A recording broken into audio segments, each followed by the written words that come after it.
संस्कृतानुरागी श्रोतारः नमो नमः। इयं वाणी माधवी। सम्प्रति मातृभाषायां शिक्षणसम्बन्धे किञ्चित् वक्तुमिच्छामि।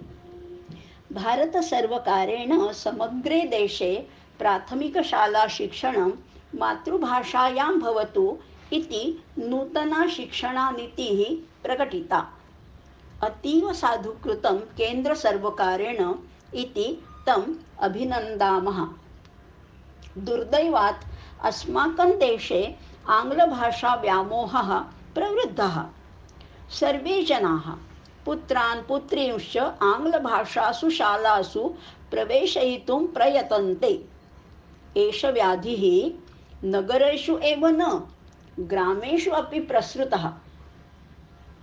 स्वभाषाप्रभृत्वं यदा सिद्धा तदा अन्या भाषापि शिक्षतान्नाम तत्र अस्माकं न विरोधः।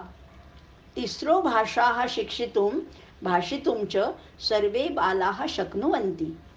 तेषां भारो न भविष्यति भाषाशिक्षणं।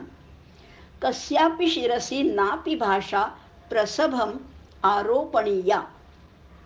किन्तु यदि कश्चित् इच्छति कामपि भाषां शिक्षितुं तर्हि तस्मै अवकाशः अपॉर्चुनिटी देयः। अधुना एकं गीतं श्रूयताम्। भाति मे भारतं, भाति मे भारतं, भूतले भाति मे नारतं भारतम्। भाति मे भारतं, भाति मे भारतं, भूतले भाति मे नारतं भारतम्। वेदभाभासितं सत्कलालालितं रम्यसङ्गीतसाहित्यसौहित्यभूः। भारती वल्लकी झङ्कृतैः भूतले भाति मे नारतं भारतम्। अर्थकामान्वितं धर्ममोक्षान्वितं भक्तिनामान्वितं ज्ञानकर्मान्वितं। नैकमार्गैः प्रभु चैकमाराधयत् भूतले भाति मे नारतं भारतम्। भाति मे भारतं, भाति मे भारतं, भूतले भाति मे नारतं भारतम्। भूतले भाति मे नारतं भारतम्। अधुना द्वे कथे श्रावयामि। श्रीसमर्थः स्वस्य जीवने बहुभ्यः शिष्येभ्यः अनुग्रहस्य अधिकारान् दत्तवान्। एतत् एव न अपितु तेषां शिष्याः अपि अनुग्रहं दातुं शक्नुवन्ति स्म। यतोहि तद्वारा श्रीसमर्थः सम्प्रदायस्य विस्तारम् अपेक्षते स्म। कश्चन संस्कृतज्ञः श्रीसमर्थस्य परम्परायाः कञ्चन उदासनामानं शिष्यं कीर्तनसमये अरुणदत्। अपुत्रस्य गतिर्नास्ति। इदं शास्त्रवचनं श्रावयित्वा सः उदासम् अपृच्छत्, भोः, भवान् ब्रह्मचारी, भवतः गुरुः अपि ब्रह्मचारी, द्वयोः अपि पुत्रः नास्ति। अतः भवन्तौ सद्गतिं कथं प्राप्स्यतः? उदासः प्रश्नस्य पूर्तये संस्कृतज्ञं सज्जनदुर्गम् आनयत्। श्रीसमर्थः संस्कृतज्ञस्य प्रश्नं ज्ञात्वा उदासं गुरुपरम्परा पृष्टवान्। यतोहि उदासः दृष्टपूर्वः नासीत्। उदासः अकथयत्, अत्र भवतां शिष्यः कल्याणस्वामी, कल्याणस्वामिनः शिष्यः जगन्नाथस्वामी, जगन्नाथस्वामिनः शिष्यः रामचन्द्रस्वामी। एवम् अनेन प्रकारेण अहम अत्र भवद्भ्यः 11 पुत्रः भवामि। तत्पश्चात् श्रीसमर्थः तं विद्वांसं ब्राह्मणं परिचयं पृष्टवान्। ब्राह्मणः अकथयत् यत् मम एकः पुत्रः एकः नप्तः च वर्तते, परं प्रपौत्रं द्रष्टुम् अहं न शक्नोमि, यतो हि मम नप्ता साम्प्रतं शिशुः अस्ति। श्रीसमर्थः अवदत्, साधूनां कृते तेषां शिष्याः एव तेषां पुत्राः भवन्ति इति शास्त्रवचनं विद्यते। भवान् तु केवलं 2 एव अन्वयौ दृष्टवान्, अहं तु मम 11 अन्वयान् अपश्यम्। दृष्टा 11 पितरं भवान् कुत्रापि दृष्टवान् वा? सः संस्कृतज्ञः श्रीसमर्थं क्षमां याचित्वा, अत्र भवतां कारणात् अद्य मम दृष्टिः अज्ञान अंधकारेण रहिता जाता इति अब्रवीत। अशी ही कथा आहे. कथेचं नाव आहे 11वी पिढी. श्री समर्थांनी त्यांच्या हयातीतच त्यांच्या अनेक शिष्यांना अनुग्रह दिला होता आणि त्या शिष्यांनाही पुढे इतर शिष्यांना अनुग्रह देण्याचा अधिकार होता. म्हणजे मग त्यामुळे शिष्य प्रशिष्य अशी परंपरा वृद्धिंगत झाली होती.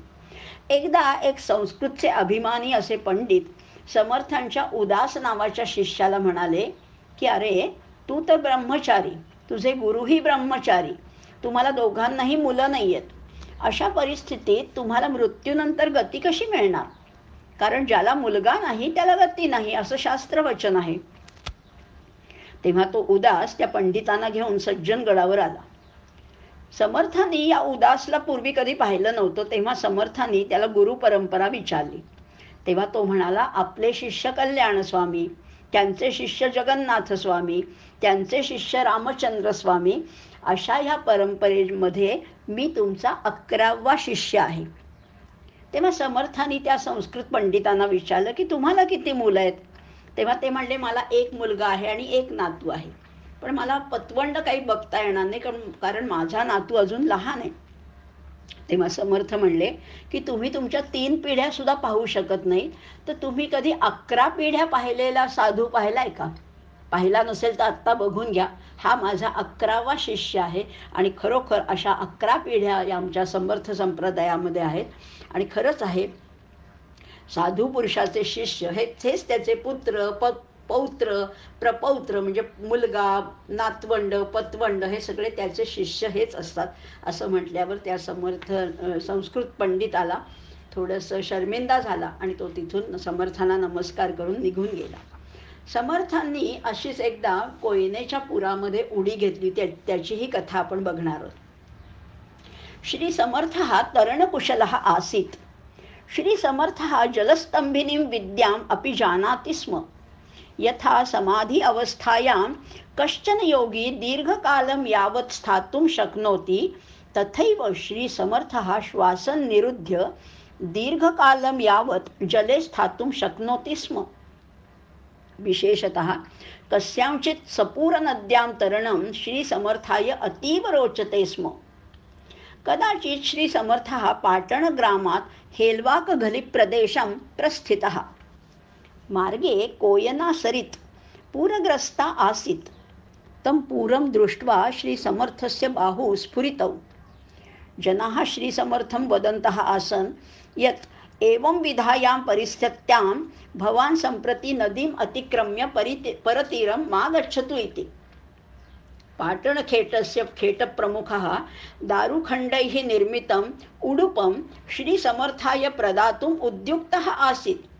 परं तथापि श्रीसमर्थः नद्याम् अकूर्दत.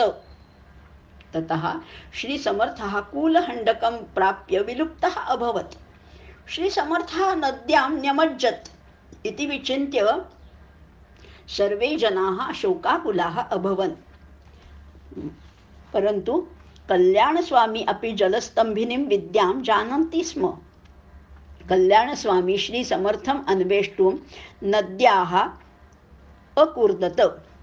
कल्याणस्वामी अपश्यत् यत् कुलहण्डस्य तले श्रीसमर्थः ध्याने रतः अस्ति इति. अग्रे कल्याणस्वामी श्रीसमर्थं स्कन्धे संस्थाप्य नद्याः बहिः आनयत्। श्री समर्थ कल्याण स्वामिनो प्रत्यागतो। श्री समर्थः अस्मिन् एव पाटणग्रामे मठं प्रास्थापयत्।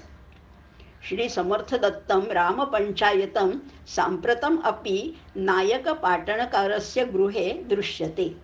एषा कथा। श्री समर्थ पट्टीचे पोहणारे होते. त्यांना जलस्तंभिनी विद्यासुद्धा अवगत होती. पाण्याखाली श्वास रोखून ते बराच काळ राहू शकत होते. एकदा पाटणहून ते हेळवाक घळीकडे निघाले होते. वाटेमध्ये कोयना नदीला पूर आला होता. अशा परिस्थितीमध्ये इतर लोक त्यांना अडवत होते. तिथल्या प्रमुखांनी त्यांना लाकडी नौका देऊ केली, पण तरीसुद्धा समर्थाने कोणाचंही ऐकलं नाही आणि नदीमध्ये उडी मारली. त्या नदीमध्ये एक डोह होता. या डोहामध्ये समर्थ बुडाले असावेत असं सगळ्यांना वाटलं आणि सगळ्यांना खूप वाईट वाटलं. परंतु कल्याण हे जाणत होता. कल्याणसुद्धा जलस्तंभिनी विद्या जाणत होता आणि त्यांनीही डोहात उडी मारली. तेव्हा समर्थ त्या डोहाच्या तळाशी ध्यानमग्न अवस्थेत होते. तेव्हा कल्याण त्यांना खांद्यावर घेऊन डोहाच्या बाहेर आला.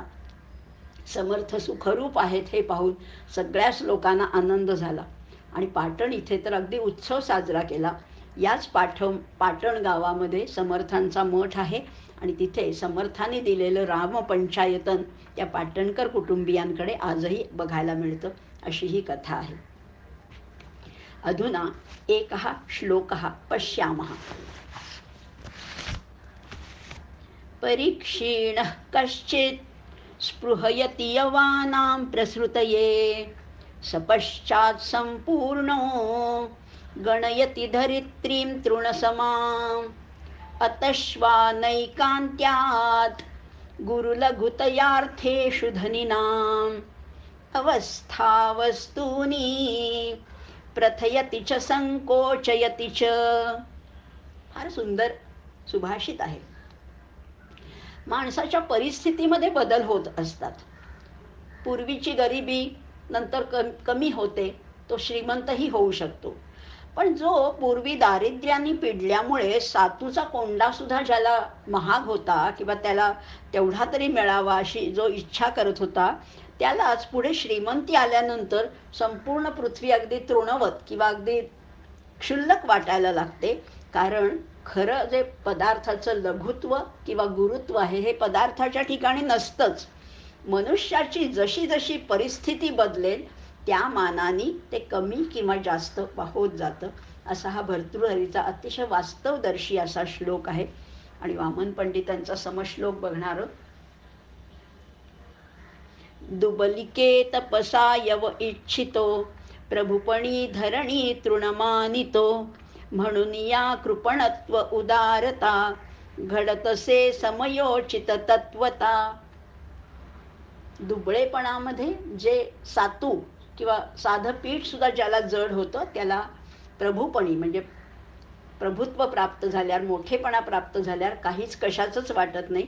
त्यामुळे कृपणत्व, उदारता, लघु, गुरु हे सगळं परिस्थितीवर अवलंबून असतं असं हे भर्तृहरीचं म्हणणे. वामन पंडितांच्या समश्लोकीमध्ये सुद्धा हेच आहे. अत्र वयं विरमामः. जय जय रघुवीर समर्थ.